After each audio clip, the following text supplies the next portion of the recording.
Welcome friends to another Dune video. We're going to contrast two fight scenes for Paul, both of a assassination, one early on him when he was a boy and one later after he's crowned emperor. What has he learned in that time? Friends, let's get straight into it. Spoilers for the Dune Encyclopedia and the first novel throughout. Paul goes to the bookcase to get something for his exploration of his new home of Arrakis. But he hears a noise from the headboard, and he had only been sleeping there moments ago. As it folds down onto where he had been, Paul freezes, and that instinct extends his life. A tiny hunter-seeker emerges, only 5 centimetres long. It was a common assassination technique, and with this in his knowledge, every royal child learned about them. A tool guided by nearby hands and eyes. It could burrow into flesh and chew its way up nerve channels to the nearest vital organ. The eye of the hunter-seeker turned back and forth, surveying the room for the young Atreides. Paul recalled the hunter-seeker was held up by a suspensor field that distorted its transmission eye, thus the back and forth.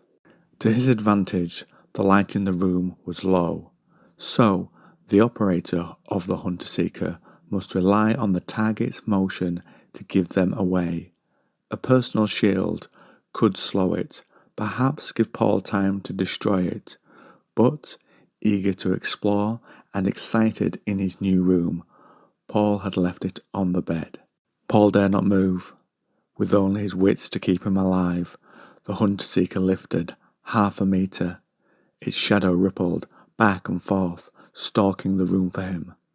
Paul reasoned, if he grabs it, he must hold tightly, because the suspensor field makes it slippery.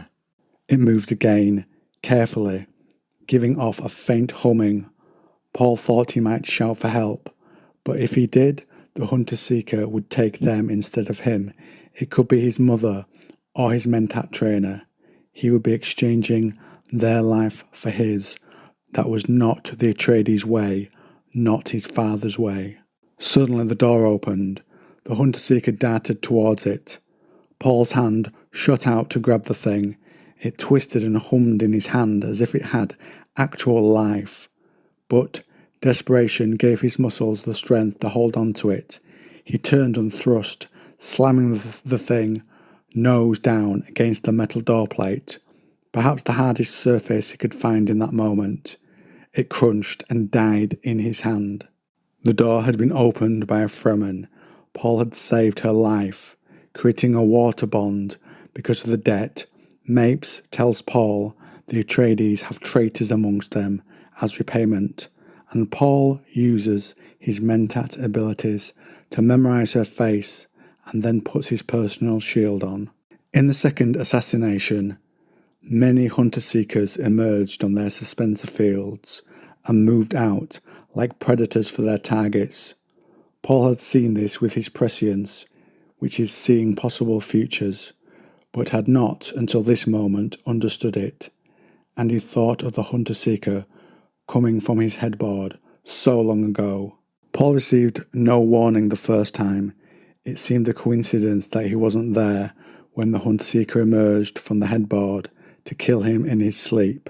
The first time there was one, this time there were a dozen, with Ixian design improvement. They were self-guided and could be made to target general victims due to the simplicity of their programming, due to the edicts of the Butlerian Jihad, where machines in the likeness of men are banned. Paul thought of the assassination of his father's bride-to-be, and then of Chani, his love. The hunter-seeker came for the throne. He ordered Chani to stay down. Then he knocked Irulan behind cover. His sister guarded herself. The first hit Paul's empty throne. His guards, the Fedaykin, leapt to protect him with their own bodies. Paul moved with the speed of the weirding way, which is controlling the muscles and nerves in the body, but was limited, as with their extra speed, he could only avoid them one at a time. With Paul as the target, the extra speed is likely planned. One struck for his arm, but he twisted to avoid it. 2 guards took hunter-seekers in their chests. The poison would kill them in moments. There is no mention of Paul using the Whedon way in the first example, but he uses it here to full advantage. The attack also shows the clear targeting of those Paul cares for. My guess is it's to stretch his prescience and Bene Gesserit training so they stand the chance of killing him. If he is protecting others, it makes sense this would leave Paul more vulnerable to attack. Think back to the first attack. Paul had only himself to save till the Fremen intervened. He even thinks about calling for help at the time, but decides it makes targets of his mother or the Mentat. More hunter-seekers emerged from the ornamental openings.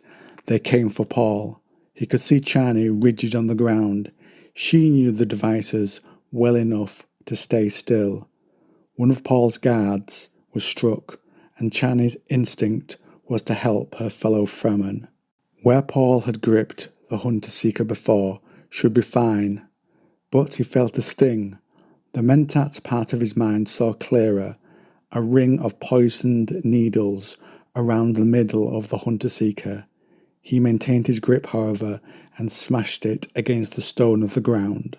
The poison was in him, but the Bene Gesserit training had taught him how to convert it. Paul identified their chemicals, unlocked their modes of toxicity, and altered the molecules to neutralize the poison. He did this in moments, but more hunter-seekers came after him. He grabbed another in front of his face, immune to the poison, and smashed it. He turned to get another, and found the first one's poison was different. He was not immune. He triggered the same process to cleanse himself. Paul became a dervish, grabbing and smashing the hunter-seekers. He discovered each carried a different poison. His body struggled with the physical exertion of fighting off so many within his own body. The hunter-seekers now swarmed in the air around Paul. His hands, arm and chest had been stung repeatedly. With the chemicals in his bloodstream, he could barely concentrate. Someone attached and activated a body shield for Paul. The swordsman then started his own up. Paul had no body shield in the first scenario. Here the mistake is repeated, but he ordered it as part of the ceremony. Does the Kwisatz Haderach think he is less vulnerable than he is? Only another's quick actions save him. Paul's bodyguards, the Fedaykin, under Cobra, now activate their shields, and with what they can find, stop more of the hunter-seekers, though half of them die in the process. He lets them concentrate on the hunter-seekers, and spends moments fully focusing on the poison. When it is clear, he finds himself at the base of his throne. Paul thinks for a moment that the danger has passed, but his prescience says otherwise. Though he can sense nothing specific, Chani comes to his side, worried for him. Paul tries to calm himself, but he feels some raw impulse. He grabs Chani and they run, falling on a cushion of dead bodies, and a moment later, a hidden bomb explodes the throne he had been sat near. So you can see the growth of Paul's power. The Prana Bindu training, the prescience and Mentat insight make him very hard to kill, but not impossible. He saved himself the first time, but as powerful as he has become, the second time, someone else saves him. Now I turn this over to you, friends. Would you ever take off your personal shield? Could Paul have avoided this trouble? Have you ever operated a hunter-seeker in a war of assassins between two houses? Comment down below.